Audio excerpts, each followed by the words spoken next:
bienvenue à tous dans Conseil de vie by Nelly Nana. J'espère que vous allez bien et que vos familles se portent également bien. Alors, nous avons commencé la série 5 erreurs à éviter dans le choix du conjoint. Nous avons déjà abordé les 3 premières erreurs. Aujourd'hui, nous parlerons de la 4e erreur.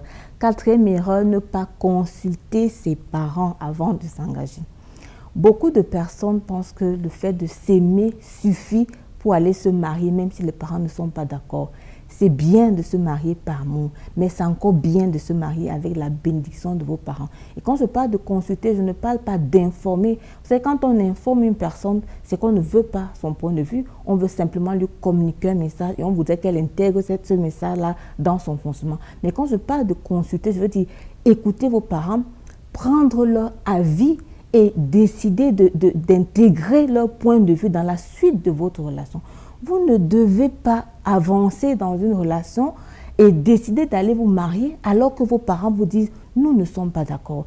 Vous ne devez pas engager un mariage alors qu'il y a de l'opposition. Le mariage, c'est pour toute la vie. Alors, c'est important d'entrer dans le mariage de manière paisible. C'est important d'entrer dans le mariage avec la bénédiction de vos parents.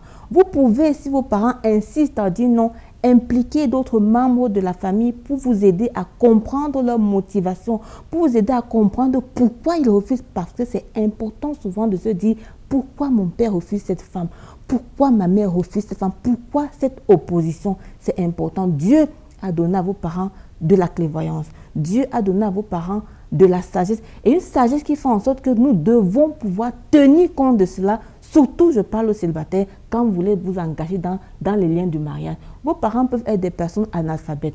Vos parents peuvent être des personnes peu nanties. Vos parents peuvent être des personnes qui n'ont pas les mêmes convictions religieuses avec vous. Mais cela ne doit pas vous empêcher de prendre leur avis et d'intégrer leur avis, parce que la bénédiction de vos parents doit vous accompagner.